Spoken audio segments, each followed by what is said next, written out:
నమస్తే, welcome to YoYo TV. MLC Kalvakuntla Kavitha నిన్న ఏదైతే కేసీఆర్ గారిని ఉద్దేశించి ఒక లేఖ రాయడం జరిగింది. ఏదైతే వాళ్ళు చేపట్టిన బీఆర్ఎస్ రజతతో సంబరం సభ సంబంధించి కూడా అదేవిధంగా కొన్ని అంశాలు పాజిటివ్ నెగిటివ్ ఏదైతే పార్టీలో ఉన్న పాజిటివ్ నెగిటివ్ అంశాలను ఉద్దేశించి కూడా ఒక లేఖ రాయడం జరిగింది. సభ జరిగింది 27వ తారీఖు, లేఖ రాసింది 2వ తారీఖు, బయటకు వచ్చింది 22వ తారీఖు. సో దీని వెనకాల ఉన్న మతలబ్ ఏంటి మాట్లాడించే ప్రయత్నం చేద్దాం. మనతో పాటు మాట్లాడడానికి Congress party fire brand senior నాయకురాలు కల్వ శ్వేత గారు ఉన్నారు. మేడం నమస్తే. సో లేఖ రైట్, సో లేఖ చూశారు మీరు. సో ఆ లేఖలో ఉన్న చాలా అంశాలు ప్రస్తావించడం జరిగింది. అది బీజేపీకి సంబంధించి కాంగ్రెస్ పార్టీకి సంబంధించింది. సో ముందట ఈ లేఖ వెనకాల ఉన్న అసలు విషయం ఏందనుకుంటున్నారు? అందులో ఏం విషయం ఉందో మొత్తం 7 పేజీలు మీరు చదివాను కదా, మళ్ళీ నన్ను అడిగితే నేను ఏం ఆన్సర్ చెప్పాలి? వాళ్ళ ఆయనకు గోడు చెప్పుకుంటున్నటువంటి బాధ అది. 2వ తారీఖు వస్తే 22వ తారీఖు వైరల్ అయిందంటే కొంచెం బాధాకరమైనటువంటి విషయం అది. అంటే తండ్రి మధ్యలో సంయోగం కుదరలేదా, అంటే సంభాషణలు కుదరలేదా, లేదంటే వాళ్ళిద్దరే కలిసి డ్రామా ఆడి బయటికి రిలీజ్ చేసిండ్రా అనేది అది వాళ్ళది అది పార్టీ అంతర్గతంగా చర్చ జరగాల్సింది. కానీ అందులో 2 ముక్కలు కాంగ్రెస్ గురించి మాట్లాడితే మొత్తం 200 మంది మీడియా మాయంబడి పడ్డారు.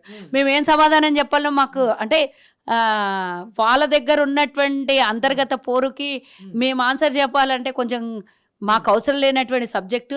మీరు హరీష్ రావు దగ్గర పోయి గట్టిగా అడగండి, ఏందయ్యా మీ మామ నిన్ను కేర్ చేస్తలేడు, తీసి పడేసినట్ల పాలల్లో నుంచి ఈగ తీసి పడేసినట్ల, మజ్జిగలో నుంచి ఈగ తీసి పడేసినట్ల తీసి పడేసే కవిత ఏందమ్మా, నేను పోరాటం చేస్తే జాగృతి పెడితే ధర్నాలు చేస్తే అరెస్టులు అయితే లాస్ట్కు వ్యాపార పరంగా జైలుకు కూడా పోయేసి వస్తే అన్నీ చేస్తే అని నువ్వు బాధ వెళ్ళబుచ్చుకున్నావు ఎన్నోసార్లు.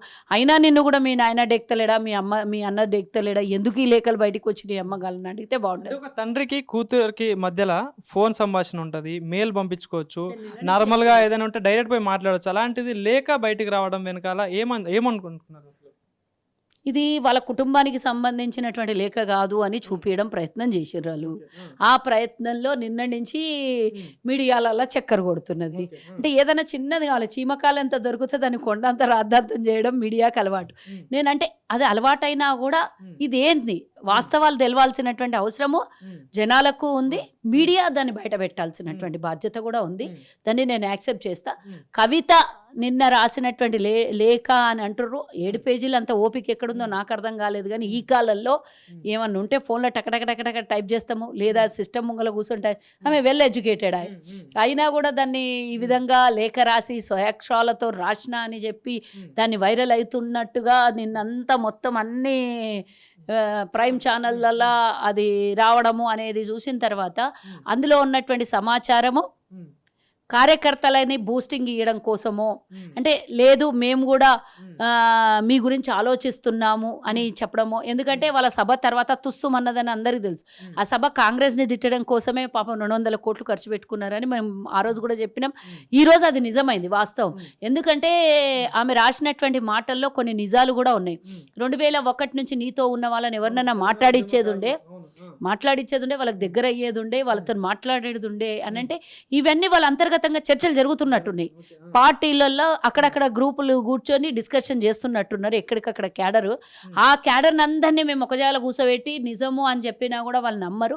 ఈ విధంగా నేనే మా డాడీకి మీ గురించి చెప్తున్నా అని చెప్పడం కోసమే ఇది పెట్టినట్లు కనబడుతుంది. ఇక్కడ ఒక ప్రశ్న మేడం, ఏదైతే బీసీలకు సంబంధించి కానీ ఎస్సీ వర్గీకరణకు సంబంధించి కానీ అదేవిధంగా తెలంగాణ ఉద్యమకారుల గురించి కానీ ఇలా పార్టీకి సంబంధించిన వాళ్ళందరి గురించి ప్రస్తావించడం జరిగింది. సో అంటే దీని వెనకాల వీళ్ళందరూ సెంటిమెంట్ తీసుకునే ప్రయత్నం ఏమైనా చేస్తున్నారు అనుకోవచ్చు? ఏమైతుందా సెంటిమెంట్కి? వాళ్ళు మంత్రాలకు చింతకాయలు రాలుతాయా? కవిత మాటలకి పబ్లిక్ ఇదైతేదా? ఇప్పుడు ఒక్కటి ఏంటంటే పార్టీని గట్టిగా పట్టుకొని ఉండాలి, ఎక్కడికక్కడ ఎవడన్నా పోగలడని భయంతో ఇది రిలీజ్ చేసినట్లు కనబడుతుంది. రెండవది వస్తే కొన్ని ఛానళ్ళు పొద్దున్న నుంచి నన్ను అడుగుతారు, 10 మంది ఎమ్మెల్యేలను తీసుకొని కవిత బయటకు వచ్చి వేరే పార్టీ పెడుతుందంటానంటే ఆ తంట కూడా ఉండొచ్చు కేసీఆర్కి.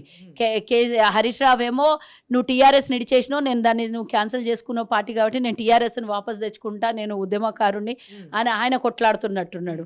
కొడుకేమో నువ్వు నాకు బీఆర్ఎస్ దత్తత ఇచ్చినావు అని చెప్పి నేను నా పార్టీ ఇది సొంతం నాకే ఇది అని చెప్పి బీఆర్ఎస్ పార్టీని కేటీఆర్ తీసుకున్నట్లు కనబడుతుంది.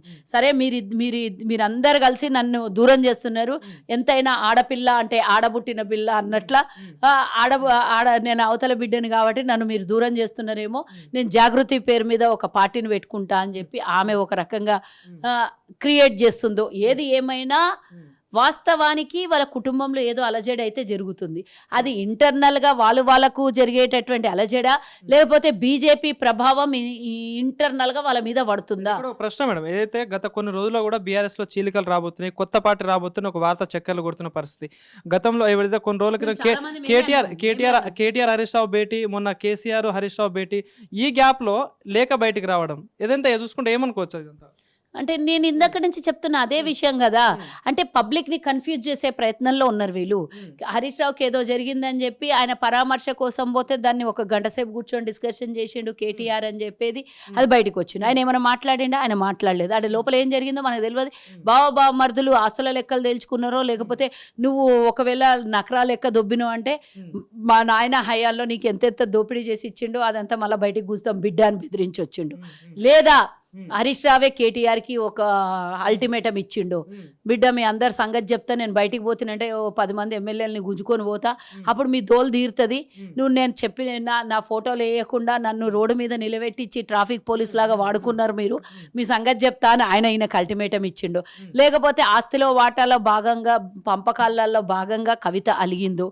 నేను ఒక వీడియో చూసిన, కవిత వంచిచ్చినాక ఇంట్లో ఉన్నాడు కదా ఇంకొకడు హ్యాపీరావు, ఇంకోడు మధ్యలో ఆస్తుల తగాలలో వాడోడు ఉంటాడు కదా, ఆయనకు బాగా కేసీఆర్ దగ్గరుండి కేసీఆర్ బాగా వాటా ఇచ్చిండేమో. అంటే వాటా మీన్స్ పబ్లిక్ పైసా, ఆయన ఆస్తిలో నుంచి ఆయన వారసత్వంగా వచ్చిన డబ్బు కాదు, పబ్లిక్ దగ్గర నుంచి దోపిడీ చేసి రక్తం పిండి వసూలు చేసిన డబ్బుని అక్కడ ఏమన్నా ఈ అది సంతోష్ రావు ఆస్తుల పంపకాలలో బయట కనబడ్డాడు కదా, ఎప్పుడు కూడా బయటపడ్డాడు. మామ అవుతాడా, బాబాయో పెద్దనాన్న అవుతాడు, పెద్దనాన్న చెప్పులు మోసినా కూడా బయట కనబడ్డాడు. సో ఏది ఏమైనా కూడా వాళ్ళకు ఉన్నటువంటి లోపల అంతర్గతంగా జరుగుతున్నది ఏదో ఒకటి చిలికి గాలివాన అయ్యేటట్టయితే కనబడుతుంది. అది గాలివాన దేనికోసము అనేది రాబోయే కాలంలో వేచి చూడాలి. ఒకవేళ వాళ్ళు నిన్న ఆమె లేఖలో ఒక మాట అన్నది, కవిత ఏమన్నది, బీజేపీ కాంగ్రెస్కి ఆల్టర్నేట్గా కనబడుతుంది అన్నది. అంటే ఇది పొగడత కోసమే బీజేపీ చేయించినటువంటి డ్రామానేమో. అంటే ఇంకోటి పొత్తు గురించి కూడా ఎందుకు క్లారిటీ ఇవ్వలేదు, నన్ను బీజేపీ పార్టీ మానసికంగా చాలా ఇబ్బంది పెట్టింది, దానిపై ఎందుకు క్లారిటీ ఇవ్వలేదు కూడా కొన్ని ప్రస్తావించడం జరిగింది. అలా అనకపోతే పబ్లిక్ తిడతారు కదా, అలా అనాలి కదా. ఇప్పుడు బీజేపీని డైరెక్టర్ ఇండైరెక్ట్ పొగిడింది కదా, మాట్లాడలేదు అని అంటే ఏంది ఇది సమస్య, పబ్లిక్ అనుకుంటారు కదా. ఆమె విషయంలో కానీ ఈరోజు జరుగుతున్నటువంటి ఇష్యూస్ మీద వాళ్ళ నాయన కానీ తమ్ముడు కానీ అన్న కానీ బావ కానీ ఎవరు మాట్లాడట్లేదు. ఎందుకు మాట్లాడలేదు అనేది వాళ్ళ కార్యకర్తల నుంచి వచ్చిన ప్రతి క్వశ్చన్ ఆమె అక్కడ పెట్టింది. సో ఈరోజు మాట్లాడుతుంటే కూడా ఈరోజు ఏదైతే DKR Nagar MP DKR Nagar ఇదంతా కాంగ్రెస్ పార్టీ చేపించిన కుట్రలా అని కనిపిస్తా ఉంది. రేవంత్ రెడ్డి ఎవరైతే కవిత గతంలో బిజినెస్ పార్ట్నర్స్ అని చెప్పేసి ఆరోపణ చేస్తున్న పరిస్థితి, నిరూపించాల్సిన దమ్ము శాత కాలేదు వీళ్ళకి. రేవంత్ రెడ్డి గారు అదే ఇనాగరేషన్ కాకముందే నేను వాళ్ళ నుంచి విత్డ్రా అయిపోయినా అని చెప్పి రేవంత్ రెడ్డి గారు క్లియర్గా పేపర్ డీటెయిల్స్తో సహా చూపించండు, రిటర్న్ డీటెయిల్స్ చూపించండు. అయినా సిగ్గుశరం లేకుండా ఏది పడితే అది బట్టగాల్చి మీద వేసే ప్రయత్నం చేసే డీకేఆర్నకు నేను నాది ఒకటే సూటి ప్రశ్న, కవిత మాటలలో బీజేపీని పొగిడినట్టుంది, కాంగ్రెస్ని తిట్టినట్టున్నది. మరి తిట్టిన కాంగ్రెస్తో ఏం సంబంధం ఉంటుంది ఆమెకి, పొగిడిన బీజేపీతో సంబంధాలు ఉండాలి కానీ. ఈరోజు మీరు వాళ్ళని బ్లాక్మెయిల్ చేస్తున్నారు, ఎందుకంటే దోపిడీ చేసిండ్రు. వాళ్ళని కాపాడాల్సింది ఏకైక పార్టీ భారతదేశంలో ప్రపంచంలో ఉన్నదంటే బీజేపీ ఒకటే. ఎవరు మేమైతే దగ్గర రానియం, ఎప్పుడో ఒకరోజు ఊచలు లెక్క పెట్టిస్తాం వాళ్ళకు. మేము ఊచలు లెక్క పెట్టిస్తామంటే కాళబేరానికి ఎవరి దగ్గర పోతారు వాళ్ళు? డెఫినెట్గా ఈడీ సిబిఐ ఎట్లయితే చేతిలో పెట్టుకున్నారో కేసీఆర్ని కూడా అట్లనే పెట్టుకున్నారు వాళ్ళు. సో అక్కడ పోతారు వాళ్ళు. ఇవన్నిటికీ పరిణామాలు దొరకాలనే వాళ్ళు రాసినటువంటి లేఖలు. అది కవిత రాసిందా, హరీష్ రావు, కేటీఆర్ కార్యకర్తల ఎవరన్నా రాయని, అది బీఆర్ఎస్ తరఫు నుంచి వచ్చినటువంటి లేఖ బయటికి. ఏపీ రాజకీయాల్లో ఎట్లయితే షర్మిల పాత్ర పోషిస్తూ తెలంగాణ రాజకీయాల్లో కవిత అట్లా మారబోతుంది అంటే ఏం చెప్తారు మేడం?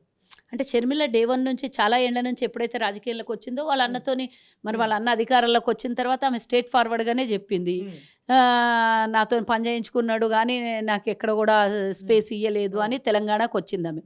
ఆమె సొంతంగా రాజకీయ పార్టీ పెట్టుకున్నది. కానీ ఇప్పుడు ఇంకా ఇన్ని రోజులైనా కూడా వీళ్ళు బయట పడట్లేదు.